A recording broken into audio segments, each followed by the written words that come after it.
Hello viewers, welcome back to Deep Information Center. মই আজি আকৌ ক্লাছ 10 ৰ ইংৰাজী বিষয়ৰ 35 সেকশনৰ এই টাইগাৰ ইন দ্য জো কবিতাটো সম্পূৰ্ণৰূপে অসমত লাইন বাই লাইন আলোচনা কৰিম। সো ছাত্ৰ-ছাত্ৰীসকলে ভিডিওটো স্কিপ নকৰি প্ৰথমৰ পৰা শেষলৈকে চাই থাকক।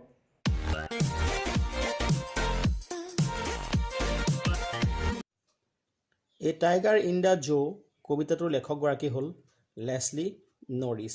এই বক্সৰ ভিতৰত থকা যিখিনি সেন্টেন্স আছে এই সেন্টেন্সৰ বিষয়ে আমি জানিব লাগিব। This poem contrasts a tiger in the zoo with the tiger in its natural habitat. এই কবিতাটিত কবিগৰাকীয়ে চিৰিয়াখানাত থকা বাঘ এটাৰ লগত প্ৰাকৃতিকভাৱে মুক্ত অৱস্থাত থকা বাঘ এটাৰ প্ৰভেদ দেখুওৱা হৈছে বা তুলনা কৰিছে। The poem moves from the zoo to the jungle and back again to the zoo. এই কবিতাটো প্ৰথমে চিৰিয়াখানাৰ পৰা হাবিলৈ আৰু পুনৰ চিৰিয়াখানালৈ উভতিছে।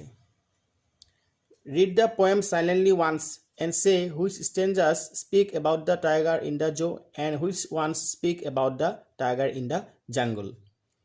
কবিতাটো এবাৰ নীৰৱে পঢ়া আৰু কোৱা কোন কেইফাকিয়ে চিৰিয়াখানাত থকা বাঘটোৰ বিষয়ে আৰু কোন কেইফাকিয়ে হাবিত থকা বাঘ বা টাইগাৰৰ বিষয়ে কৈছে। এতিয়া মূল কবিতাটোলৈ আহোঁ। He stalks in its vivid stripes, the few steps of his cage on patch of velvet quiet in his quiet race. ইয়াত ষ্টাক্স শব্দটোৰ অৰ্থ হৈছে গৰ্বৰে চলাচল কৰা বা গৰ্বৰে গতি কৰা বা গৰ্বৰে খোজ কঢ়া। বিবিধ মানে স্পষ্ট ক্লিয়াৰ, ষ্ট্ৰাইপছ মানে স্পষ্ট ফিটাৰ দৰে পতি থকা, কেজ মানে পিঞ্জিৰা, কোৱাইট মানে শান্ত, ৰেজ মানে খং। He stalks in his vivid stripes the few steps of his cage on pads of velvet quiet in his quiet rage. স্পষ্ট ফিটাৰ দৰে পতি থকা বাঘটোৱে তাৰ সজাটোত নীৰৱে খং ভাৱত নিশব্দ শান্ত ভেলভেটৰ দৰে কোমল ভৰিৰ তলুৱাৰে তাৰ পিঞ্জিৰাটোত কেইটামান খোজ কাঢ়ে। He should be lurking in shadow, sliding through long grass near the water hole where plum deer pass. Lurking মানে লুকাই থকা, শ্বেডো মানে ছাঁ, শ্লাইডিং মানে চুচুৰি বাগৰি থকা, লং গ্ৰাছ মানে ওখ ঘাঁহনি, ৱাটাৰ হ'ল মানে পানীৰ উৎস বা পানীৰ দ গাঁত, প্লাম মানে স্বাস্থ্যৱান শকত, ডিয়েৰ মানে হৰিণ, পাছ মানে পাৰ হৈ যোৱা।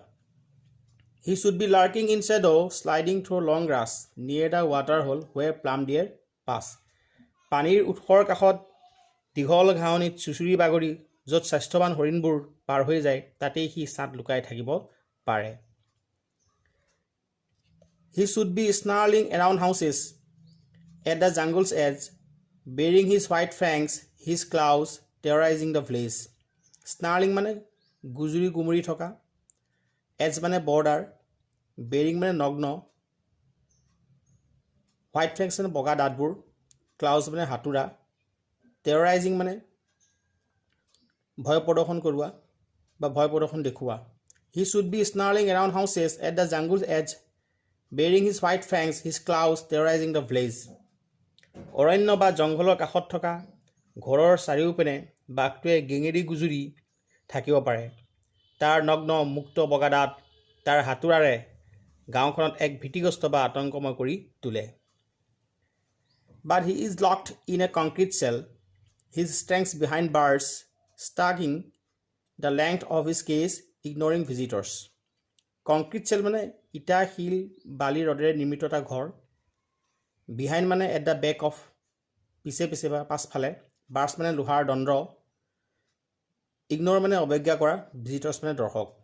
বাট he is locked in a concrete cell, his strength behind bars, stalking the length of his cage, ignoring visitors. কিন্তু তাক চিমেণ্ট বালি শিলৰ কঠিন কোঠাত আবদ্ধ বা তলাবদ্ধ কৰি থোৱা হৈছে। তাৰ শক্তি কেৱল সেই দণ্ডবিলাকৰ মাজতহে প্ৰদৰ্শিত হয়। দৰ্শকসকলক ভূক্ষেপ নকৰি তাৰ পিঞ্জিৰাটোত ভিতৰতে গৰ্বৰে সি খোজকাঢ়ে।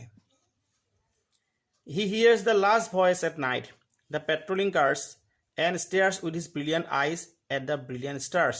Hears মানে শুনা পায়, লাষ্ট ভইচ মানে শেষৰটো শব্দ, পেট্ৰলিং কাৰ্ছ মানে ৰাতি চলাফিৰা কৰা গাড়ীৰ শব্দ বা গাড়ী, ষ্টেয়াৰ্ছ মানে লাগি বা একাঠিৰে চাই থকা বুজায়, ব্ৰিলিয়াণ্ট মানে উজ্জ্বল। He hears the last voice at night, the patrolling cars, and stares with his brilliant eyes at the brilliant stars.